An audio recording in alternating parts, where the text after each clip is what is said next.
Salut, aujourd'hui je vais parler de calage d'allumage. Donc pour les calages d'allumage, il existe plusieurs outils. Un que je vais citer en premier parce que franchement je vois beaucoup de conneries passer à droite à gauche. Quand vous ne savez pas comment caler l'avance, enfin combien mettre d'avance à un allumage en particulier parce que vous ne savez pas quand ça tombe, tout ce qui est allumage, les DD, les trucs comme ça, tout ce qui est avance variable, etc. Voilà, prenez ça. Ça, voilà. Ça, si votre allumage il est calé à 1,5, avec ça, c'est qu'il est calé à 1,5 dans la vraie vie. C'est pas un truc sur un forum où on a lu que, on le cale comme ils nous le disent, et au final on finit par surchauffer, péter son moulin. Ça, c'est des choses qui arrivent.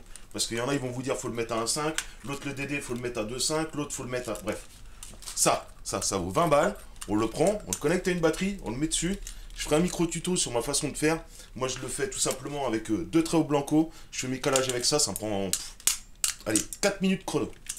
Et là, on est sûr de ce qu'on fait. En plus de ça, on peut contrôler, vérifier que son avance est bel et bien un avance variable. Parce que des fois, il y a certains allumages où il y a des mythes et légendes qui disent que c'est des avances variables, notamment sur MBK, alors que c'est complètement faux, ça n'a jamais été avance variable. Mais bon, ça c'est un bon truc. Ensuite, il y a la traditionnelle piche de calage. Donc moi, j'en ai acheté une là. Putain, c'était pas donné, hein, 50 balles, je crois, avec les frais de port. C'est une Busetti, au moins, elle est de bonne qualité. Bon, après, il en existe des moins chers. La qualité, franchement, elle m'a l'air vraiment très borderline, hein. Et après, il en existe carrément à imprimer soi-même en 3D. Donc, comme ça vous coûte que dalle. Si vous connaissez quelqu'un qui a une imprimante 3D, voilà. Vous lui demandez, il vous l'imprime. Je vous mettrai un fichier dans la description. C'est Simon Le Flush qui avait déjà fait ça et qui l'avait partagé sur un groupe. Donc voilà, je vous mets ça en lien dans la description.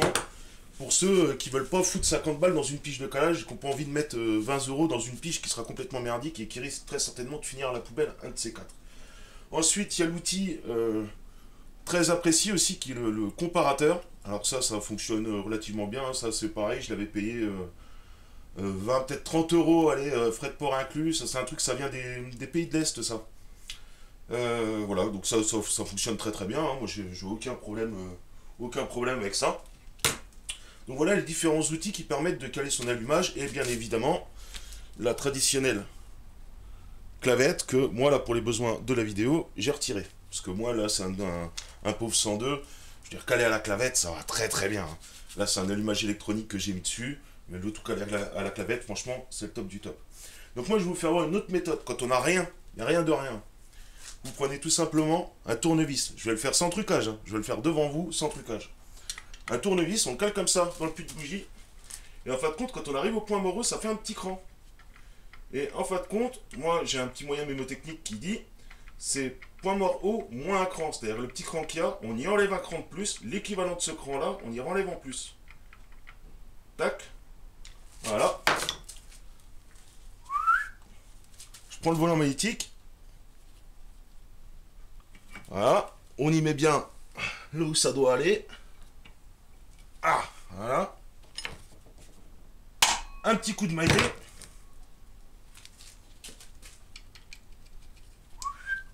On le serre.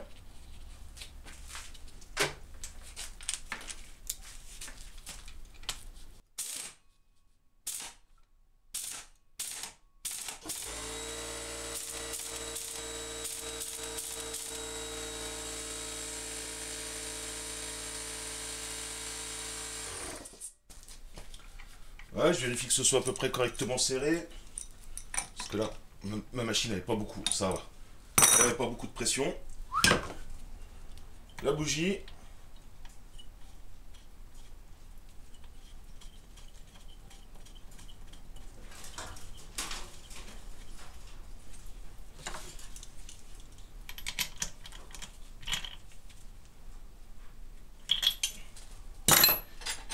Et maintenant, il n'y a plus qu'à. Et on va voir si on peut pas faire un calage simplement à l'œil. Est-ce que ça marche ou pas? Je vous cache pas que moi je connais déjà la réponse. Ah, c'est sûr, si je mets pour l'antiparasite, c'est pas prêt de démarrer.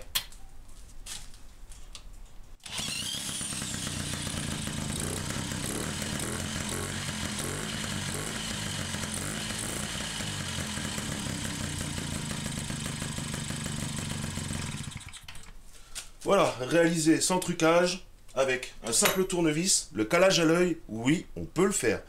On peut caler des moteurs à l'œil. Si c'est des moteurs qui prennent pas trop de tours, que c'est des origines 3 transferts, des trucs comme ça.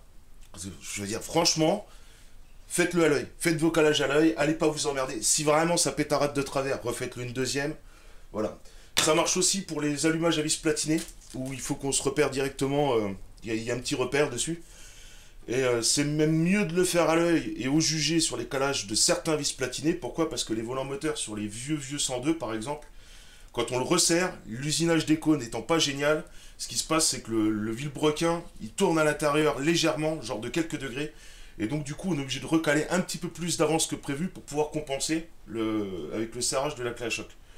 Et au final on se retrouve à avoir des meilleurs calages calé à l'œil, au pifomètre et au ressenti, et l'engin il fonctionne très bien, hein. Moi j'ai fait comme ça pendant des années, c'est comme ça que je faisais quand j'avais 14 ans, et j'ai jamais été emmerdé, hein. Je veux dire, au mieux ça démarre pas, au pire l'allumage il est complètement éclaté, le moteur il se met à tourner dans l'autre sens, ça peut arriver, mais quand on maîtrise un peu ce truc là, voilà, un tournevis, au jugé, point mort moins un cran, un petit peu plus pour les vieux allumages si ça a tendance à tourner, donc on y remet un petit peu plus. Mais sinon, point mort moins un cran, le truc il démarre. Voilà, c'est tout. Allez, salut.